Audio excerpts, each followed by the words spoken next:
Hello students, हम इस video में जो इसके पहले का वीडियो था उसका हम सेकंड पार्ट लेकर आए हैं। ठीक है ना।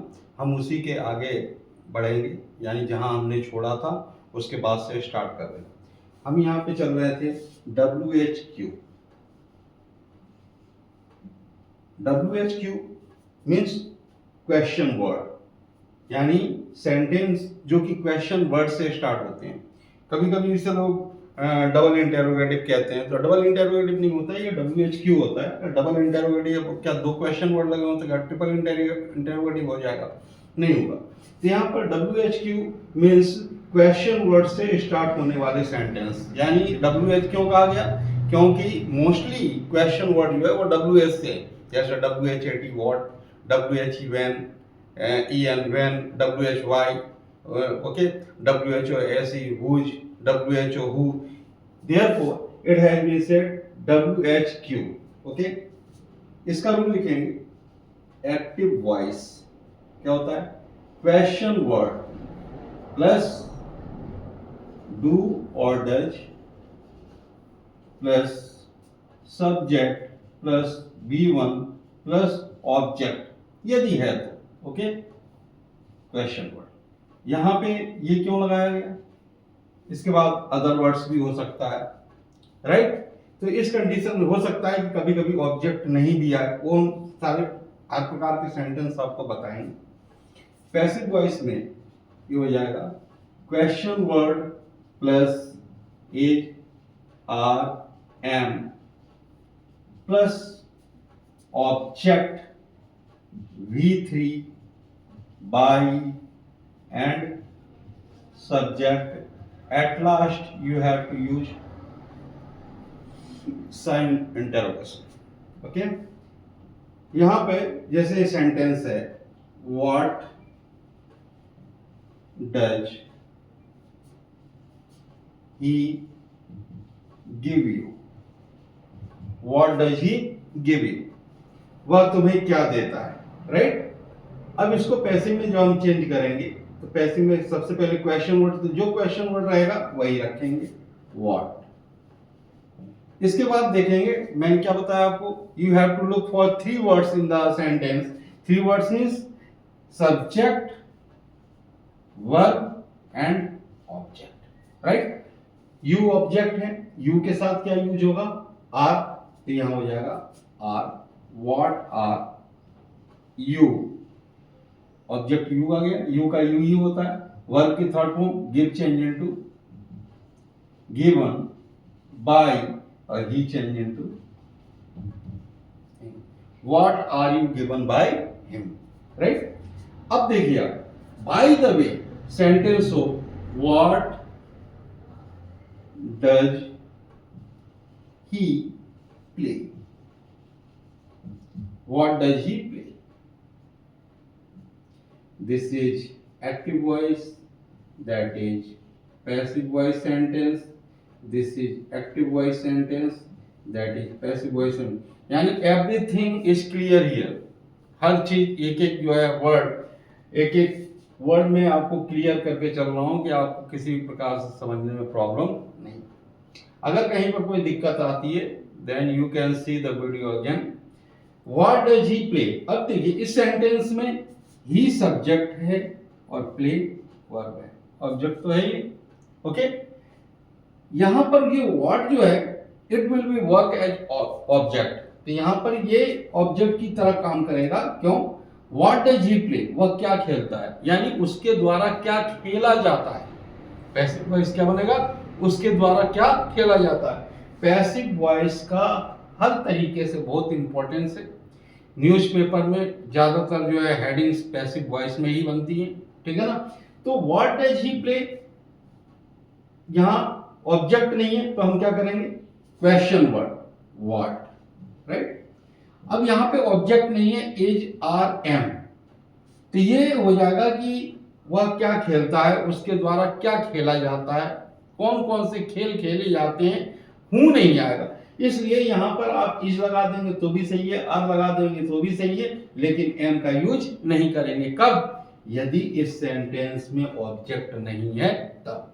तो हो जाएगा व्हाट इज, ज्यादा बेटर होगा कि आप सिंगुलर लगाएं, व्हाट इज, इसके बाद ऑब्जेक्ट नहीं है, ऑब्जेक्ट हटाइए, verb play, play change into played by, and यहां पर सब्जेक्ट है, सब्जेक्ट क्या है, he will be change into what is played by him. अब एक तरीके का और सेंटेंस बताओ, जैसे ये sentence, what does he play in the field, what does he play in the field. अब इस सेंटेंस देखिए, ही सब्जेक्ट है, प्ले वर्ब है, लेकिन in the field it is not the object according to it, it is not the object of the passive voice. ये passive voice का object नहीं है। क्या करते हैं कुछ बच्चे कि द फील्ड को उन्होंने ऑब्जेक्ट कर लिया, तो ये रॉन्ग है, क्योंकि ये जो है द फील्ड किससे जुड़ा हुआ है, प्रीपोजिशन से। प्रीपोजिशन से जुड़ा है तो ऑब्जेक्ट नहीं हुआ। किस कंडीशन में, यदि ये प्रीपोजिशन से ये वर्ब जुड़ा होता तो ये ऑब्जेक्ट हो जाता, लेकिन ये ऑब्जेक्ट यानी द फील्ड जुड़ा हुआ है, इसलिए ये इस सेंटेंस का ऑब्जेक्ट नहीं।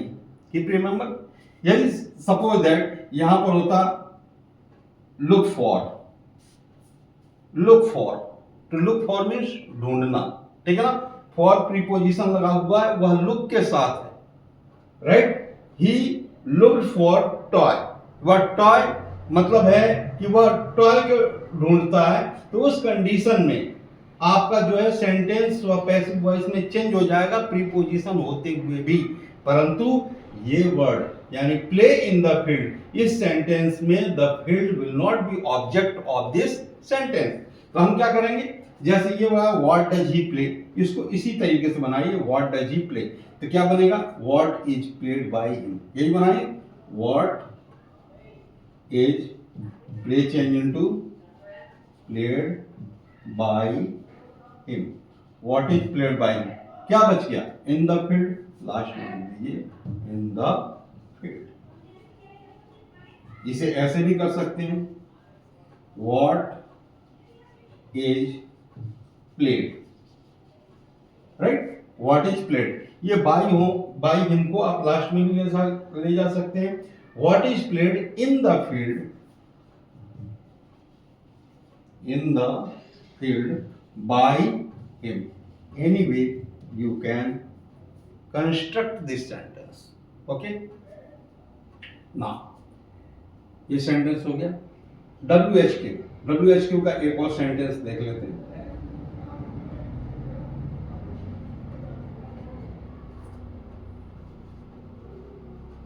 Why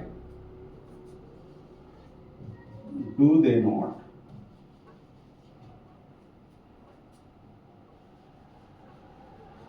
grow the crops? Why do they not grow the crops? They subject, grow verb and the crops object। अब इसमें क्या है कि ये इंटरोगेटिव भी है, साथ में निगेटिव भी है, ठीक है ना। तो इंटरोगेटिव निगेटिव है तो दे के बाद नोट है, तो यहां भी इसी तरीके से क्या करेंगे, ऑब्जेक्ट के बाद नोट को यूज कर देंगे, ठीक है ना। तो ये हो जाएगा वाई, क्वेश्चन वर्ड हो गया। इसके बाद ऑब्जेक्ट क्या है, द क्रॉप्स, द क्रॉप्स के लिए क्या आएगा, आर, ये हो गया आर द क्रॉप्स, प्लूरल है इसलिए आर आ गया, क्रॉप्स। अब दे के बाद नोट है तो यहां भी ये जो सब्जेक्ट की तरह ही तो काम कर रहा है, object is placed in the place of subject, तो ये क्या हो गया, द क्रॉप्स, इसी के बाद दे के बाद नोट है तो यहाँ पे द क्रॉप्स के बाद नोट लगा, why are the crops not, right. अब वर्ब की third form grow change into grown by, और सब्जेक्ट क्या हुआ, they, they into they. Why are the crops not grown by them? This is the sentence of what? Passive voice. That is your passive voice. यानी ये sentence हुआ why do they not grow the crops? वे फसल क्यों नहीं उगाते हैं? क्या sentence है, वे फसल क्यों नहीं उगाते हैं, इसका अर्थ हो गया फसल उनके द्वारा क्यों नहीं उगाया जाता है, ठीक है ना, क्यों नहीं उगाई जाती है। किया जाता है etcetera. Why are the crops not grown by them. Okay, यहाँ WHQ। नेक्स्ट हम चलते हैं, आपको हर तरीके के सेंटेंस, ठीक है, इसमें क्लियर करवाया जाएगा। You will not feel any kind of problem in the passive voice seeing this video। Okay, ये सीरीज आप देखिए, आपका पैसिव वॉइस कंप्लीट हो जाएगा। ये बेसिक टू एडवांस, ये सिर्फ जो है सिर्फ ये है कि एकेडमिक स्टूडेंट्स के लिए ही नहीं है, बल्कि ये जो कंपटीशन की तैयारी कर रहे हैं उनके लिए भी काफ़ी बेनिफिशियल होगा, क्योंकि उनको जो है बेसिक से करवाया जाएगा। क्वेश्चन वर्ड हो गया। अब इसमें कुछ आता है मिसलेनियस, कुछ होते हैं जैसे हु से स्टार्ट होने वाले सेंटेंस। ओके, हु से यदि कोई सेंटेंस स्टार्ट है एक्टिव वॉइस का, तो यहाँ एक्टिव वॉइस में यहाँ रूल क्या हो जाएगा, who plus V1 plus object question. Okay, अब इस सेंटेंस में बताइए सब्जेक्ट है क्या?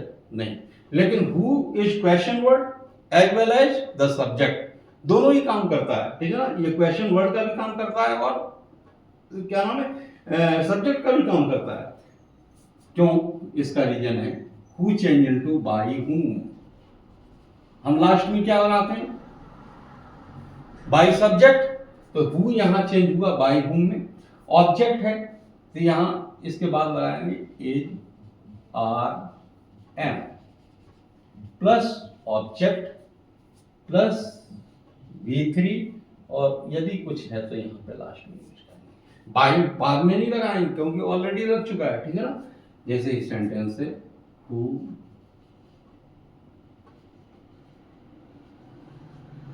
Reads scriptures, who reads scriptures, right. तो who change into by who. What is the object, scriptures, इसके साथ लगा दो आर, प्लूरल हो जाएगा आर स्क्रिप्चर्स। वर्ब क्या है, रीड्स, ठीक है ना। इसका जो है थर्ड फॉर्म क्या हो जाएगा, रेड। स्पेलिंग में कोई डिफरेंस नहीं, there is difference in pronunciation, इसे हम पढ़ेंगे read, because in the passive voice we have to use only the third part of the verb. ये हो गया active and that is passive। one more sentence active voice का, जैसे who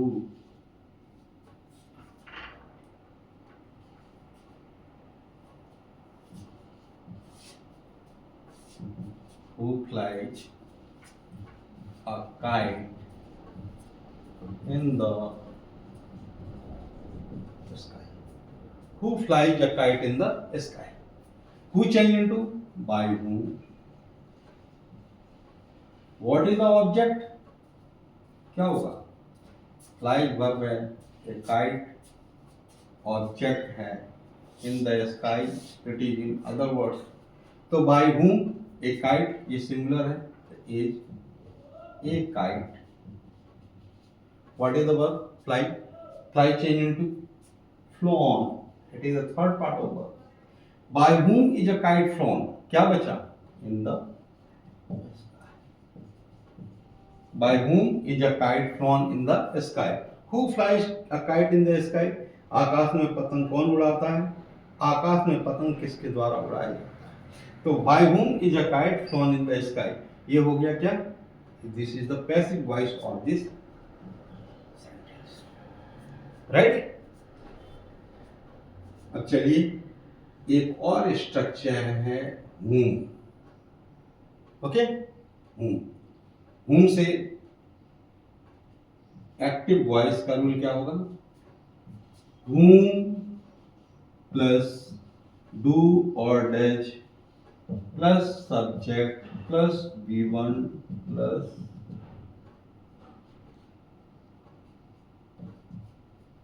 right. whom, do और does, subject V1 plus बीच में कुछ भी रखा जा सकता है। इन द पैसिव वॉइस whom का who change into by whom change into who plus is and are. इसमें am यूज नहीं करेंगे. Keep remember we are not to use am while making the passive voice with whom. Okay, who is plus are plus V3. why यहाँ V3 क्यों आ गया? V3 अब यहाँ object आ रहा है, यहाँ पे V3 आ रहा है. उसका सबसे बड़ा फैक्टर है इस सेंटेंस में तो ऑब्जेक्ट है ही नहीं. हु के सेंटेंस में सब्जेक्ट नहीं मिलेगा और हुम के सेंटेंस में ऑब्जेक्ट नहीं मिलेगा. तो who is plus are plus V3 plus by plus subject plus. ठीक है ना? जैसे active voice sentence whom do you invite.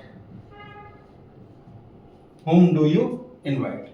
अब whom do subject you verb invite बाकी का नहीं लिखा, अगले सेंटेंस में लिख देंगे. पैसिव वॉइस में क्या हो जाएगा? whom change into who, right. Is are में से कुछ भी लगा दो. इज वर्ब, अब ऑब्जेक्ट का है वर्ब इनवाइट, इनवाइटेड. इसके बाद बाय और यू का who is invited bye you. whom do you invite, तुम किसे आमंत्रित करते हो. who is invited by you, ठीक है ना, तुम्हारे द्वारा किसे आमंत्रित किया जाता है. ठीक है ना. अब एक्टिव वॉइस का एक और सेंटेंस लेते हैं. whom does मार्गो. Margo is the name. मार्गो साबुन नहीं है, ठीक है ना. मार्गो नेम है. whom does मार्गो sell the things. whom does मार्गो sell the things. अब आप कहेंगे कि सर whom के सेंटेंस में ऑब्जेक्ट नहीं होता तो ये the things क्या है ना. द थिंग्स इस सेंटेंस के पैसिव वॉइस का ऑब्जेक्ट है. जैसे यहां पर स्क्रिप्चर्स था, हमने स्क्रिप्चर्स को कहां लाया? पैसिव वॉइस बनाते समय यहां. लेकिन द थिंग्स को हम सेल के बाद ही यूज करेंगे. ठीक है ना. हम जो है इसे ऑब्जेक्ट की जगह लेकर आने की कोशिश, यहां पर लेकर आने की कोशिश नहीं करेंगे. ओके. सेल यानी वर्ब के बाद ही क्या लगाएंगे? हम द थिंग्स लगाएंगे. जैसे whom का हुआ गया. whom किसको रिफर करता है? पर्सन को. ये तो थिंग्स है. whom does मार्गो सेल द थिंग्स, यानी मार्गो किसे सामान बेचता है. किसे जो होगा वह कोई पर्सन होगा, कोई व्यक्ति होगा. तो इस सिचुएशन में हम द थिंग्स को यहां लेकर नहीं आएंगे. तो हु यहां इज और आर में से कुछ भी लगा दो. यहां लगा दो, चलो आर, हु आर, राइट. कहीं पे इज लगा दिया तो यहां पे आर लगा दिया. हु आर, इज भी लगा सकते हैं आप. चलो मैं ऑब्लिक में कर देता हूं. आर भी लगा सकते हैं, इज भी लगा सकते हैं. हु आर और हु इज, इसके बाद क्या है? वर्ब है सेल का, सोल्ड. अब ये बच गया तो इसी के बाद लिख दो द थिंग्स. राइट. अब यहां बाय सब्जेक्ट है तो बाय और सब्जेक्ट क्या हो गया? Margo. Margo is the name. Okay. Who are या who is sold the things by Margo, यानी मार्गो के द्वारा किसे सामान को बेचा जाता है. Is it clear? चलिए एक और सेंटेंस देखते हैं एक्टिव वॉइस में. whom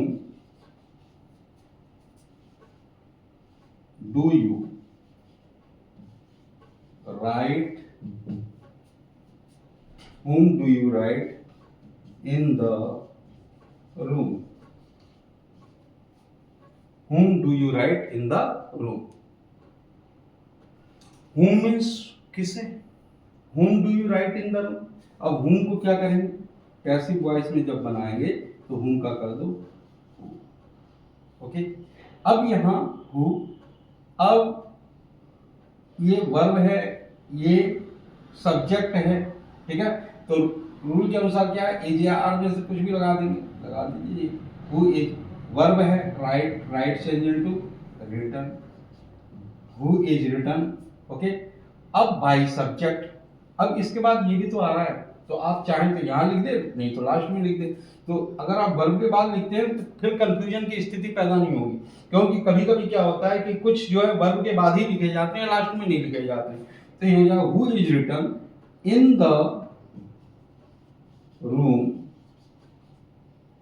bye you, who is written in the room by you. इसका मतलब whom do you write in the room, यानी तुम रूम में किसको लिखते हो। किसको लिखते हो मतलब है, ये राइट का सेंस निकलता है पत्र लिखना, ठीक है ना। तुम रूम में किसके लिए पत्र लिखते हो, यानी पत्र रूम में किस, यानी तुम्हारे द्वारा किसके लिए लिखा जाता है। अब राइट का मतलब राइट ए लेटर है। ओके, ये क्लियर कर दूंगी, ये whom do you किसे लिखना, किसे मतलब पत्र लिखना। तो इस सिचुएशन में आप जो है यहाँ ये कर सकते हैं कि who is written in the room by you, और ये भी हो जाएगा यदि आप करना चाहें तो who is written by you, क्या बच गया, इन द। ओके, इस वीडियो में इतना ही। इसके बाद हम स्टार्ट करेंगे इसका पार्ट थर्ड। ओके, ये पूरा हो गया किसका, प्रेजेंट इंडेफिनिट टेंस का। प्रेजेंट इंडेफिनिट, अब आपने प्रेजेंट इंडेफिनिट के रूल के अनुसार ही सारे रूल चलेंगे, ठीक है ना। तो आपको कंफ्यूज करने की आवश्यकता नहीं है अपने आप को कि अब आगे क्या होगा। तो आगे प्रेजेंट इंडेफिनिट, इसके बाद आएगा पास्ट इंडेफिनिट, यानी पास्ट इंडेफिनिट फिर फ्यूचर इंडेफिनिट। तो अपना जो थर्ड पार्ट आएगा ये आएगा पास्ट इंडेफिनिट पे। ओके, तो देखिए कल या परसों में मैं इसका थर्ड पार्ट डाल दूंगा, ठीक है ना। तो आप इसे देखिए, समझ में नहीं आए बार बार इसको रिवीजन कीजिए। इसके अलावा और कहीं प्रॉब्लम आ रही है कि कहाँ, तो आप जो है कमेंट बॉक्स में कमेंट कर सकते हैं। Thank you.